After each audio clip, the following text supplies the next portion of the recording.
मैं साधना तो नहीं बोलूँगा, परंतु आज से कुछ सालों पहले मैंने भगवती का ध्यान करना शुरू किया। वाह। और ध्यान करने के बाद मैंने रियलाइज़ किया धीरे धीरे कि काफ़ी ज़्यादा दिमाग खुलता है। इसीलिए मेरे चैनल का नाम शून्य है, क्योंकि माता काली परम शून्य है।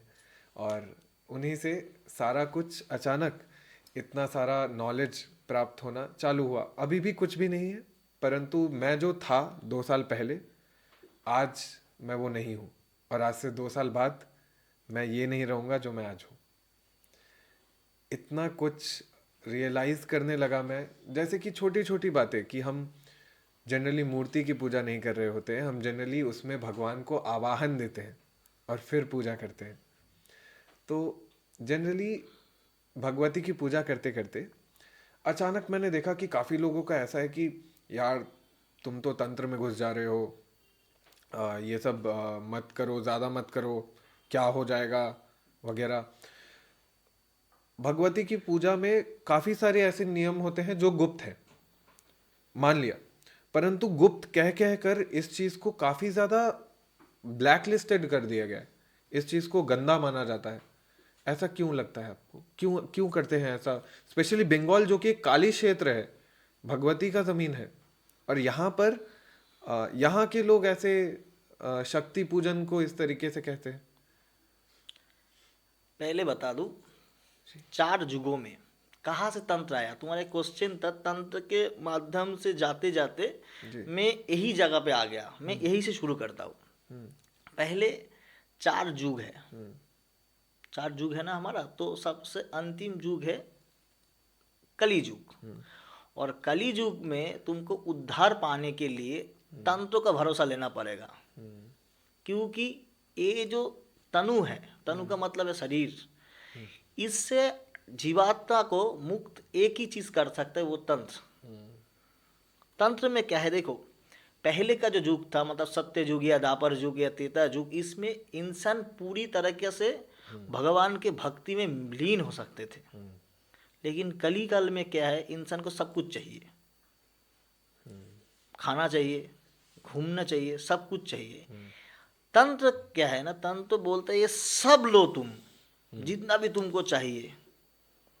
धर्म अर्थ काम मोक्ष, देवी काली का है ना, 4 हाथों में 4 चीज लिया उठा बैठा है। एक हाथ में धर्म है, एक हाथ में अर्थ है, एक हाथ में काम है। और अगर ये तुम तीनों को विजय पा गया तो तुमको अंतिम में मिलेगा मोक्ष। तुमको फिर से ये काल चक्र में लौट के नहीं आना पड़ेगा। अब क्या है ना, इंसान, और एक चीज होता है, ये तुम बोला कि तुमको कोई बोल रहा है कि तुम धीरे धीरे तंत्र में घुसते जा रहे हो, घुसते जाओ। तंत्र में ही घुसना है,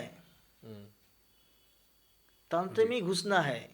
तंत्र में, तंत्र तुम कैसे, तंत्र सब जितने भी साधक है सब, मतलब वैष्णव भी तंत्र ही करता है। उनका मोटो क्या है, ये देह को छोड़ के परकाल को स्थित करना, मतलब देह को छोड़ देना, छोड़ के परमात्मा से मिलीन करना।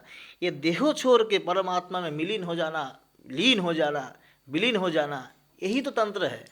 तनु से त्राण, मतलब तनु को पीछे छोड़ के आत्मा को ऊपर की तरह उठाना, यही तंत्र है। तो बहुत अच्छा है। आप, तुम और एक जो बात मेरे को बोला, तो मैं इनका तुमको उत्तर देता हूँ कि इंसान तंत्र को गुप्त गुप्त गुप्त गुप्त बोलते बोलते तंत्र का जो पूरा ओरिजिनल जो तंत्र है मैं बताऊंगा आज। जी। ओरिजिनल तंत्र क्या है, क्योंकि आधा आदमी समझते नहीं है। तंत्र का जो मूल भाव है ना, वो आधा आदमी समझते नहीं है। आप गुरु ने हाफ सिखाया, चेला हाफ सीखा, सीखने के बाद वो फिर गुरु बन गया और उनका विद्या जो है इनकम्प्लीट हो गया। उसके बाद ये गुरु बन गए तो आधा विद्या उसके पास आया, और इनके जो चेला है वो सेम फॉलो कर रहा तो उसको भी आधा ही मिल रहा है। ऐसे ऐसे करते, और गुरु ने एक बात सिखाया है, गुज्जाति गुज्जो, मतलब सब गुज है। तंत्र गोपन है। किन से तंत्र को गोपन करना चाहिए? जो संसारी आदमी है।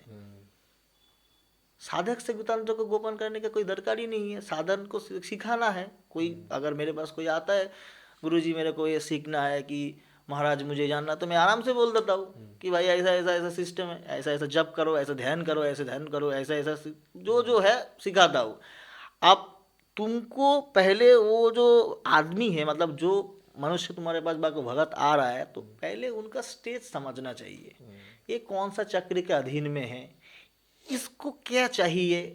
तो अभी क्या है ना, गुरु जितने भी नया गुरु बन रहा है, 24-25 साल का लड़का जो भी है गुरु बन जा रहा है। अब जिसका उम्र ही 25 साल है, तो वो कैसे तंत्र का महाज्ञान चेलों को देगा। बिल्कुल। पहले तो तुमको खुद को सीखना पड़ेगा। तंत्र इतना छोटा चीज नहीं है बाबा, तंत्र अथई समुद्र है। एक तंत्र जानने के लिए कई जन्म बीत जाते हैं। और इधर में आदमी सब लिख रहा है, मैं किसी को छोटा नहीं कर रहा हूँ, लेकिन सब लोग लिख रहे हैं 10 महाविद्या ख्यात, 10 महाविद्या स्पेशलिस्ट। तो भाई भगवान शिव ने बोला है कि मैं एक महाविद्या जानने के लिए मुझे एक एक बार आना पड़ा।